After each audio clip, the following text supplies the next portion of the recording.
Morning student, তোমরা জানো আমাদের ক্লাইমেটে একটা টপিক আছে কোপেনের ক্লাসিফিকেশন, সেটা ইন্ডিয়ার বেসে হোক বা ওয়ার্ল্ডের বেসে হোক, সেটা আমি একটা শর্ট ভিডিওর মাধ্যমে এনেছি, তোমরা একটু দেখে নাও। প্রথম দেখো, কোপেন ক্লাসিফিকেশন যখন আসে তার আগে কিন্তু কোপেন প্রথমে আনেননি। ক্যান্ডোলি বলে একজন বিজ্ঞানী ছিলেন, তো ক্লাইমেটোলজিস্ট, তিনি 1874-এ কিন্তু পাঁচখানা আমাদের যে ভেজিটেশন জোন আছে সেই বেসে কিন্তু তিনি ক্লাসিফিকেশনটা এনেছিলেন, এবং কোপেন সেটাকে ফলো করে কিন্তু পরবর্তীকালে 1900 সাল বা 1918 সাল, 1931 সাল বা 1936 সাল, প্রথমে কোপেন যে ক্লাসিফিকেশনটা আনে সেটা হচ্ছে 1900 সালে, ঠিক আছে, এবং সেটাকে মডিফাই করলো 1918, দেন 1931 অ্যান্ড দেন 1936, এরকম করে তিনি কিন্তু এইটাকে মডিফাই করলেন। তো যে ক্যান্ডোলি যে ক্লাইমেটোলজিস্ট ছিলেন, তিনি ক্লাসিফিকেশনটা 5টা জোনে করেছিল। দেখো এখানে হচ্ছে বিভিন্ন আমাদের কোপেনে যে সাইনগুলো আছে তোমরা সবাই জানো, A B C D E, 5খানা সাইন থাকে, চিহ্ন থাকে, তাই তো। এ মানে অ্যাকচুয়ালি ক্যান্ডোলি যেটা ডিফাইন করেছিলেন মাইক্রোথার্মাল টেম্পারেচার, মানে যেখানে আমাদের টেম্পারেচারটা সব থেকে বেশি থাকে, ইকুইটোরিয়াল রিজিয়ান।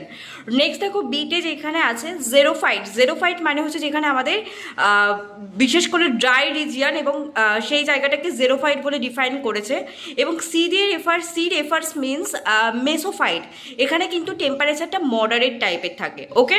নেক্সট দেখো ইতে হেকিস্টোথার্মাল যে টেম্পারেচারটা, মানে সেখানে আমাদের পোলার ক্লাইমেটে দেখতেই পাচ্ছ ছোট্ট করে কিন্তু লেখা আছে এখানে ABCDE করে, এই 5টা জোন কিন্তু ক্যান্ডোলি করেছিলেন, এবং এখান থেকেই ধার নিয়ে কিন্তু কোপেন আমাদের ওই এতে যেমন ট্রপিক্যাল, বিতে ড্রাই, তার ডিভাইডগুলো করেছিলেন, ঠিক আছে।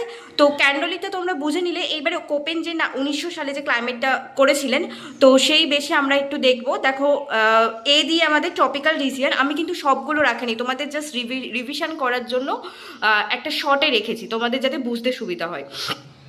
তো এতে দেখো আমরা জানি এ মানে ট্রপিক্যাল রিজিয়ন, বি মানে ড্রাই রিজিয়ন, সি দেখো আমি লিখে রেখেছি টেম্পারেট বা রিজিয়ন, এবং ডি দিয়ে কন্টিনেন্টাল, এবং ই দিয়ে হচ্ছে আমাদের তুন্দা বা মানে পোলার রিজিয়নে যে ক্লাইমেটটা লক্ষ্য করা যায়।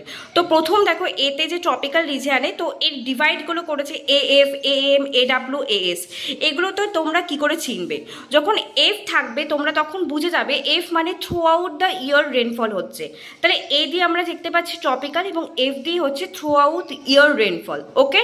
নেক্সট দেখো AM, এবং সেখানে তখন কিন্তু এফ যখন বোঝাবে তখন কিন্তু আমাদের টেম্পারেচারটা সবসময় বেশি থাকবে, এটা মাথায় রাখবে।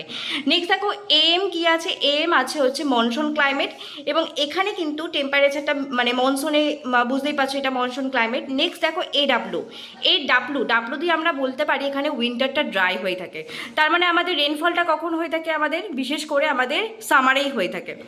এসটা বোঝাচ্ছে ট্রপিক্যাল সাভানা, ঠিক আছে, আমি একদম শর্টে রেখেছি, তোমাদের টার্মগুলো কিন্তু বুঝতে সুবিধা হবে। এবারে দেখো আমাদের ট্রপিক্যালের পর হচ্ছে বি দিয়ে আমরা দেখতে পাচ্ছি ড্রাই ক্লাইমেট, তাই তো। ড্রাইকে আমরা দুভাগে ডিভাইড করছি, BW অ্যান্ড BS, আমাদের কিন্তু এই টার্মগুলো থাকে, বি মানে ড্রাই, এ মানে ট্রপিক্যাল। তো ডাব্লু দিয়ে আমরা জানি হট, এখানে হট আমরা বোঝাচ্ছি, এবং ডেজার্টটা কিন্তু হটের ক্ষেত্রে বোঝাবে, মানে হট রিজিয়নের ক্ষেত্রে BW বোঝাবে, BS মানে স্টেপ। তো আমরা যখন BWH এবং BWটাকে আবার ডিভাইড করছি, দেখো দুটো ভাগে, BWH অ্যান্ড BWK। BWHটা যখন বোঝাচ্ছে তখন কিন্তু হট সামার, এবং কে দিয়ে আমরা দেখতে পাচ্ছি এখানে কোল্ড উইন্টার বোঝাচ্ছে, তার মানে হট সামার আমাদের বোঝায় কোন ডেজার্টে, নিশ্চয়ই সাহারা, থর এগুলোতে। আর কোল্ড ডেজার্ট আমাদের বোঝায় কোথায়, নিশ্চয়ই আমাদের লাদাখে, তো সেটাই BWK বোঝাচ্ছে। নেক্সট দেখো BSটা কি আছে, BSে আছে আমাদের স্টেপ, তাই তো। তো BSHে আছে দেখো হট স্টেপ, আর BSKতে আছে কোল্ড স্টেপ, তার মানে এখান থেকে আমরা বুঝতে পারলাম এইচ যখনই থাকবে সেটাকে আমরা স্টেপ ধরবো হট, আর কে যখনই থাকবে সেটাকে আমরা কোল্ড ধরবো, ওকে। এবারে আমরা চলে যাই সি, তারপরে সি ক্লাইমেটের ক্ষেত্রে দেখো সি হচ্ছে টেম্পারেট রিজিয়নে, আমরা এটাকে 3টে ভাগে ডিভাইড করছি। টেম্পারেট মানে একদম মিডিয়াম, দেখো আমরা সেইখানে কিন্তু করেও ছিলাম যেটা ক্যান্ডোলি যেটা ডিভাইড করেছিলেন মেসোফাইট যে জায়গাটা।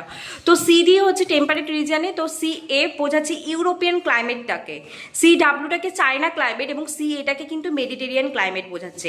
তো CFটা যখন করছি সেটাকে আবার দুটো ভাগে ভাগ করা যায়, CFA অ্যান্ড CFB। CFA আমরা জানি সি দিয়ে মানে কি, এখানে হচ্ছে সি মানে হচ্ছে আমরা জানি এটা টেম্পারেট রিজিয়ন, এফ মানে আমি একটু আগেই বললাম এফ মানে throughout the year rainfall হবে, আর এখানে বোঝাচ্ছে হচ্ছে আমাদের সামারটা কিন্তু এখানে ওয়েট হয়ে থাকে, আর বি বোঝাচ্ছে হচ্ছে কোল্ড উইন্টার, ওখানে সামার মানে হট সামার এ বোঝাচ্ছে, বিতে কোল্ড উইন্টার, এই দুটো টার্ম মাথায় রাখবে। আর সি ডাব্লিউতে চায়না ক্লাইমেট, আর সি এতে হচ্ছে মেডিটেরিয়ান ক্লাইমেট। মনে রাখবে সিএফবিটা অনেক সময় আমাদের ম্যারিয়ান যে মানে সমুদ্রে সেটা কিন্তু লক্ষ্য করা যায়। এইবারে চলে যাবো দিতে। দিতে মানে আমরা কন্টিনেন্টের দিকে, মানে একটুখানি আমাদের পোলের দিকে আমরা যাচ্ছি। তো এটাকে আবার দুটো ভাগে ডিভাইড করছি, ডিএফএ অ্যান্ড ডিএফবি। ওই সেম ডিএফ মানে হচ্ছে আমাদের কি বোঝাচ্ছে, ডি হচ্ছে আমাদের কন্টিনেন্ট এবং এফ মানে throughout the year rainfall.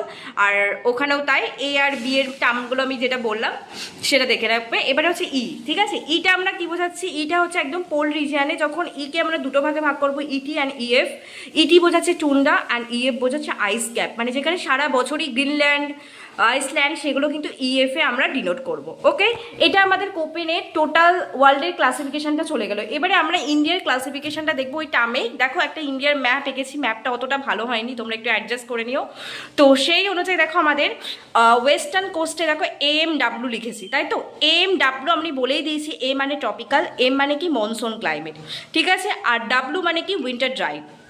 তো তাহলে আমাদের AMWটা যখন দেখবে তখন আমাদের ওয়েস্টার্ন কোস্টের কিন্তু একদম লাস্টের দিকে যে উপকূলটা আছে কেরালা, তো সেইখানে কিন্তু লক্ষ্য করা যাচ্ছে।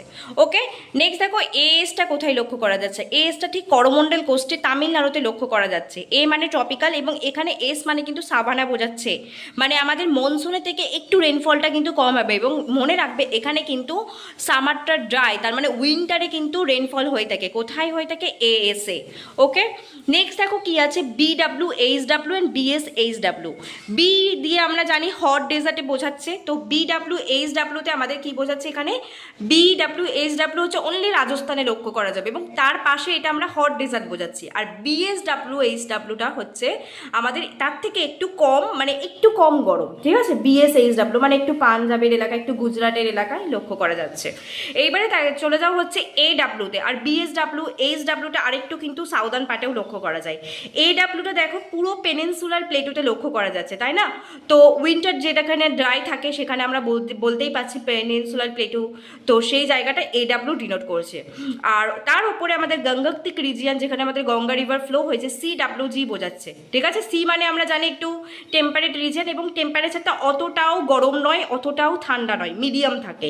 তো এই জায়গাটা CWG ডিনোট করছে এবং এখানে কিন্তু আসামও ইনক্লুডেড।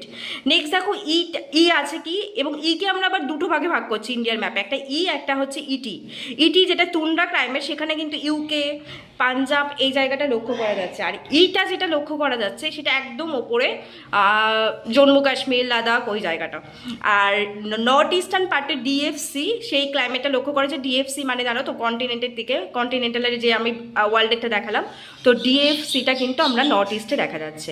ওকে, আমি একটা ছোট ভিডিওর মাধ্যমে আজকে কোপেনের ক্লাসিফিকেশনটা করলাম, তোমরা একটু দেখে নিও।